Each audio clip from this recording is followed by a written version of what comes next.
ാനായിട്ട് സാധിക്കുന്ന ആ quality time, അതിന് കൊടുക്കേണ്ട ശ്രദ്ധ എനിക്ക് മാതാപിതാക്കൾ എന്ന നിലയിൽ എൻ്റെ മകനോ എൻ്റെ മകൾക്കോ കൊടുക്കാൻ പറ്റുമോ? ഇനി ശ്രദ്ധയും കൊടുക്കാം, സമയവും കൊടുക്കാം. അതിൻ്റെ അകത്ത് സ്നേഹം എന്ന് പറയുന്ന വസ്തു ചാലിച്ച് ചേർത്തില്ലെങ്കിൽ നമ്മൾ ഈ പറയുന്ന ഒരു കാര്യത്തിനും ഉദ്ദേശിക്കുന്ന ആ റിസൾട്ട് അതൊരിക്കലും കിട്ടുകയില്ല. ഞാൻ 2005 ഞാനൊരു ബ്രദറായിരിക്കുന്ന സമയത്ത് ഞാൻ അനാഥാലയത്തിൽ വർക്ക് ചെയ്യുന്ന ഡോൺ ബോസ്കോയുടെ തന്നെ കൊച്ചിയിലുള്ള സ്നേഹഭവൻ ഡോൺ ബോസ്കോ സ്ഥാപനം ഉണ്ടായിരുന്നു. അവിടെ നമുക്ക് കേരളത്തിൻ്റെ മാത്രമല്ല ഇന്ത്യയുടെ അങ്ങ് തൊട്ടുള്ള ആ പല ഭാഗത്തു നിന്നും വരുന്ന ഓടിപ്പോകുന്ന മക്കളും അനാഥരായിട്ടുള്ള കുട്ടികളുമൊക്കെ ഒന്നെങ്കിൽ ട്രെയിൻ കയറി വരുന്നതോ അല്ലെങ്കിൽ ബസ്സുകളിൽ കയറി വന്നോ മെട്രോ സിറ്റികളിലൊക്കെ വന്ന് പെടുന്ന കുട്ടികളെ നമ്മൾ തക്കിപ്പക്കി കൂട്ടിയെടുത്തുകൊണ്ട് വന്നിട്ട് അവിടെ പഠിപ്പിക്കുമായിരുന്നു. അപ്പം ഞാനിങ്ങനെ അവരുടെ കൂട്ടത്തിലായിരിക്കുന്ന സമയത്ത് നമുക്ക് അവർക്ക് വേണ്ടി എല്ലാ കാര്യങ്ങളും ചെയ്തു കൊടുക്കണം. A to Z. അത് സോപ്പാണെങ്കിലും ചീപ്പാണെങ്കിലും കണ്ണാടിയാണെങ്കിലും പൗഡർ എല്ലാം കൊടുക്കണം. അപ്പോൾ അവരുമായി ഇങ്ങനെ എൻ്റെ ജീവിതം മുന്നോട്ട് നിൽക്കുന്ന സമയത്ത്, നമ്മൾ കളിക്കുന്ന സമയത്ത്, ചുറ്റിൽ വരുന്ന ഇങ്ങനെ സംസാരിക്കുന്ന സമയത്ത് ഒരു കുട്ടി എന്നോട് പറഞ്ഞ കാര്യത്തിൽ വരാം. എന്നെ വിളിച്ചിരുന്ന ബ്രദറെ എന്നാണ്. ബ്രദറ് ഞങ്ങൾക്ക് തരുന്ന സോപ്പോ ചീപ്പോ കണ്ണാടിയോ അല്ലെങ്കിൽ ഭക്ഷണമോ ഇതൊന്നും അല്ല ഏറ്റവും കൂടുതൽ ഞങ്ങളെ ആകർഷിക്കുന്നത്. ഞങ്ങൾ ഏറ്റവും കൂടുതൽ ആകർഷിക്കുന്നത് ഞങ്ങൾക്ക് വേണ്ടി മാറ്റിവെക്കുന്ന സമയമാണ്, ഞങ്ങൾക്ക് വേണ്ടി മാറ്റിവെക്കുന്ന ശ്രദ്ധയാണ്, ഞങ്ങൾക്ക് വേണ്ടി മാറ്റിവെക്കുന്ന സ്നേഹമാണ്. കാരണം ഇതൊന്നും ഞങ്ങൾക്ക് ഞങ്ങളുടെ കുടുംബത്തിൽ നിന്ന് കിട്ടിയിട്ടില്ല.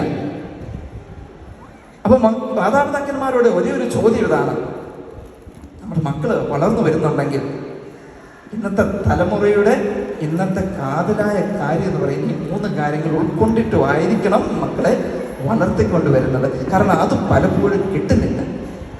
അത് കിട്ടാത്തത് കൊണ്ട് അതിൻ്റെ കുറവ് അത് തേടിപ്പോകുന്ന ഒരു സമൂഹത്തെ, ഒരു കുട്ടികളുടെ ഒരു വിഭാഗത്തെ നമുക്ക് കൃത്യമായിട്ട് കാണാൻ സാധിക്കും. ഇനി ഈ 3 കാര്യങ്ങൾ കൂടി ചേർന്ന് വരുമ്പോൾ അതിൻ്റെ അകത്ത് എവിടെയാണ് യഥാർത്ഥത്തിലുള്ള ശിക്ഷണം വരേണ്ടത് എന്നും കൂടി ഓർക്കണം. കാരണം സ്നേഹം അമിതമായാലും പ്രശ്നമാണ്. കൊടുക്കേണ്ടത് കറക്റ്റ് സമയത്ത് കൊടുക്കുകയും ചെയ്യണം. ഇനി എവിടെയാണ് ആ ശിക്ഷണം കൊണ്ട് നമുക്ക് ശിക്ഷണം എന്ന് പറയുന്നത് ഒരു നിയന്ത്രിക്കലല്ല. ശിക്ഷണം എന്ന് പറയുന്നത് ഒരിക്കലും നിയന്ത്രിക്കലല്ല, പക്ഷെ നയിക്കലാണ്, കൂടെ നയിക്കലാണ്, മുന്നിൽ നിന്നുകൊണ്ട് പറഞ്ഞു കൊടുക്കലാണ്, കാണിച്ചു കൊടുക്കലാണ്. ഇതാണ് യഥാർത്ഥത്തിലുള്ള സത്യം, ഇതാണ് യഥാർത്ഥത്തിലുള്ള രീതി എന്ന് പറഞ്ഞു കൊടുക്കുക. ആ ശിക്ഷണം ഉറച്ചതാകണമെന്നുണ്ടെങ്കിൽ അതിൻ്റെ അകത്ത് സ്നേഹമുണ്ടായിരിക്കണം, അതിൻ്റെ അകത്ത് ശ്രദ്ധയുണ്ടായിരിക്കണം, അതിനകത്ത് നല്ലപോലെ സമയം ചെലവത്ത് ഇരിക്കണം. അപ്പം ഒരു പരിധി നിർണയമാണ് ഈ ശിക്ഷണം എന്ന് പറയുന്നത്. ഇവിടം വരെ പോകാം, ഇത്രയും വരെ ചെയ്യാം, അതിനപ്പുറം പോയാൽ മകനെ മകളെ അത് അപകടകമാണ് എന്ന് പറഞ്ഞു കൊടുക്കാൻ സാധിക്കുന്ന ഒരു മാതാപിതാക്കൾ അതുണ്ടായാൽ മാത്രമേ നമുക്ക് സമൂഹത്തിൽ ഇന്ന് മുന്നോട്ട് നീങ്ങാൻ സാധിക്കുള്ളൂ. കാരണം അത്രയേറെ ഡേഞ്ചറായിട്ടുള്ള സിറ്റുവേഷൻസ് ആണ് ഓരോ നിമിഷവും നമ്മുടെ കുട്ടികൾ ഫേസ് ചെയ്തുകൊണ്ടിരിക്കുന്നത്. ഇനി ഈ ശിക്ഷണവും കയറി വരുന്ന കുട്ടികൾക്ക് 3 തരത്തിലുള്ള കാര്യങ്ങൾ ഒന്നിച്ച് ചേർന്നാൽ മാത്രമേ യഥാർത്ഥത്തിലുള്ള ഒരു ഇൻ്റഗ്രേറ്റഡ് ആയിട്ടുള്ള എഡ്യൂക്കേഷൻ കൊടുക്കുള്ളൂ. നമുക്കറിയാം, എഡ്യൂക്കേഷൻ പോളിസി വ്യക്തമായിട്ട് മാറിക്കൊണ്ടിരിക്കുകയാണ്. ന്യൂ എഡ്യൂക്കേഷൻ പോളിസി കയറിക്കൊണ്ടിരിക്കുകയാണ്. ഓരോ വർഷവും മാറ്റങ്ങൾ വന്നുകൊണ്ടിരിക്കുകയാണ്. ആ ന്യൂ എഡ്യൂക്കേഷൻ പോളിസിയിൽ ഏറ്റവും കാതലായ കാര്യമാണ് നമ്മൾ റിപ്പോർട്ട് വായിച്ചപ്പോൾ കേട്ടിരുന്ന കുറച്ച് കാര്യങ്ങൾ. ഇൻ്റഗ്രേറ്റഡ് ആയിട്ടുള്ള എഡ്യൂക്കേഷൻ, അതിനകത്ത് വിദ്യാഭ്യാസം പ്രധാനപ്പെട്ടതാണ്. അതിൻ്റെ കൂടുതൽ കുട്ടികളുടെ വാസനകൾ, അത് ആർട്സ് ആയാലും സ്പോർട്സ് ആയാലും എന്തായാലും അത് പ്രോത്സാഹിപ്പിക്കാതെ പറ്റും. എന്തുകൊണ്ട് നമ്മൾ ആർട്സിനും സ്പോർട്സിനും ഒക്കെ ഇത്രയേറെ ഇമ്പോർട്ടൻസ് കൊടുക്കുന്നു? ഒരു പ്രധാനപ്പെട്ട കാര്യം ഇതാണ്.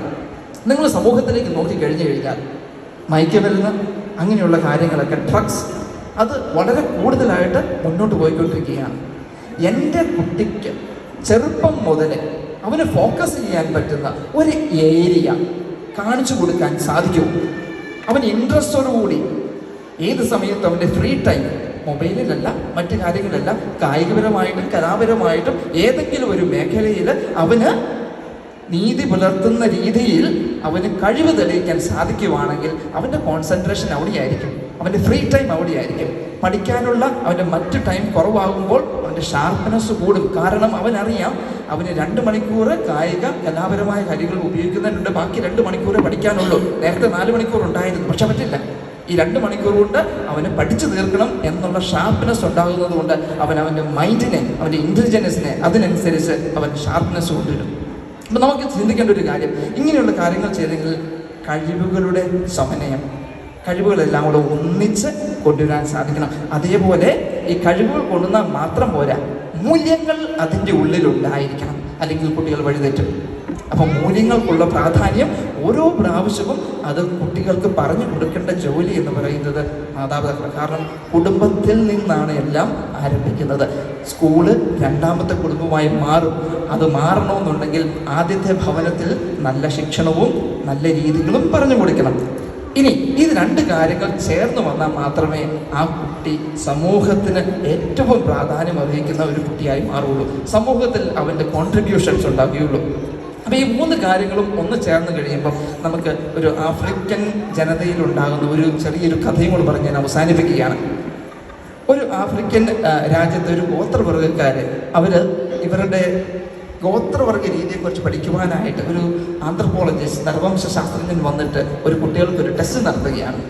അവർ കുറച്ച് കുട്ടികളെ ഒന്നിച്ച് കൂട്ടി നിർത്തിയ ശേഷം അവർക്ക് ഒരു കോമ്പറ്റീഷൻ നടത്തുകയാണ്. ആ കോമ്പറ്റീഷൻ്റെ നടത്തുകയാണ്, കുട്ടികളെ ഒരു മരത്തിൻ്റെ ചുവട്ടിൽ നിർത്തി അതിനുശേഷം കുറച്ചകലെ ഒരു ബാസ്ക്കറ്റിൻ്റെ ഉള്ളിൽ നിറച്ച് ആപ്പിളുകൾ വെച്ചിരുന്നു. ഈ പഴങ്ങൾ എല്ലാം ഒന്നിച്ച് വെച്ച ശേഷം ഈ കുട്ടികളോട് പറഞ്ഞു, നിങ്ങൾ ലൈനിൽ നിൽക്കുക, ഏറ്റവും ആദ്യം ഓടിപ്പോയി ചെല്ലുന്നവന് ആ ബാസ്ക്കറ്റ് സ്വന്തമാകാമെന്ന് പറഞ്ഞു. അയാളെല്ലാം റെഡിയാക്കി, on the March get set go എന്ന് പറഞ്ഞു. സംഭവിച്ചത് എങ്ങനെയാണ്? ആ കുട്ടികളെല്ലാവരും ഒന്നിച്ച് കൈപിടിച്ച് ഒന്നിച്ച് മുന്നോട്ട് പോയി അവരൊന്ന് ചേർന്ന് ഫിനിഷിംഗ് ലൈനിലെത്തുകയും ഒന്നിച്ച് ആ ഫുഡിൻ്റെ ബാസ്ക്കറ്റ്, ആ പഴ കൊട്ട എടുക്കുകയാണ് ചെയ്യുന്നത്. അപ്പം അത് കഴിഞ്ഞപ്പോൾ ആ മനുഷ്യൻ ചോദിച്ചു, നിങ്ങൾക്ക് ഒരാൾക്കെങ്കിലും ആദ്യമെങ്കിലും പോയി എടുക്കാൻ മേലായിരുന്നു? അപ്പം അതിന് മറുപടിയായിട്ട് അവർ പറഞ്ഞത് ഇങ്ങനെയാണ്, ഉബന്തു എന്ന് പറഞ്ഞു കഴിഞ്ഞാൽ അവരിൻ്റെ അർത്ഥം എങ്ങനെയാണ് പറയുന്നത്? ഞങ്ങൾ ഒരുമിച്ചാണ് സന്തോഷിക്കുന്നത്. മറ്റുള്ളവർ ദുഃഖിക്കുമ്പോൾ എനിക്കെങ്ങനെ സന്തോഷിക്കാനാവും? ഞാൻ ഉണ്ടാകുന്നത് നാം ഉണ്ടാകുന്നതിനാണ്. ഇതാണ് യഥാർത്ഥ എഡ്യൂക്കേഷൻ. ഇതാണ് ഇൻ്റഗ്രേറ്റഡ് ആയിട്ടുള്ള എഡ്യൂക്കേഷൻ. മറ്റുള്ളവനെ അറിയാനും മറ്റുള്ളവൻ്റെ ജീവിതത്തിൽ ഒരു തൊടലായി മാറാനും ഒരു നനവായി മാറാനും ഒരു സ്വാതന്ത്ര്യമായി മാറുവാനും സാധിക്കുന്നുണ്ടെങ്കിൽ അത് യഥാർത്ഥ എഡ്യൂക്കേഷനായിട്ട് മാറും. പ്രിയ സഹോദരങ്ങളെ, ഞാൻ ദീർഘിക്കുന്നില്ല. നമുക്കറിയാം, നമ്മുടെ കുട്ടികൾക്ക് അത്യാവശ്യമായിട്ടുള്ള ഒന്നാണ് സ്നേഹം. അത് കൊടുക്കുമ്പോൾ അതിൻ്റെ ഉള്ളിൽ ശിക്ഷണം ഉണ്ടായിരിക്കണം, അതിൻ്റെ ഉള്ളിൽ മൂല്യങ്ങളുണ്ടായിരിക്കണം. അത് ചെന്ന് ചേർക്കേണ്ടത് ഈ കാര്യങ്ങളിലേക്ക് ഇൻ്റഗ്രേറ്റഡ് ആയിട്ടുള്ള ഒരു എഡ്യൂക്കേഷണൽ സിസ്റ്റത്തിൽ അവൻ്റെ വാസനകളെ ഉണർത്തി സമൂഹത്തിന് നല്ല മൂല്യബോധമുള്ള വ്യക്തികളാക്കി തീർക്കാനായിട്ട് നമുക്ക് ഒന്നിച്ച് പരിശ്രമിക്കാം. അവിടെ ഒരു ത്രികോണം പോലെയാണ്.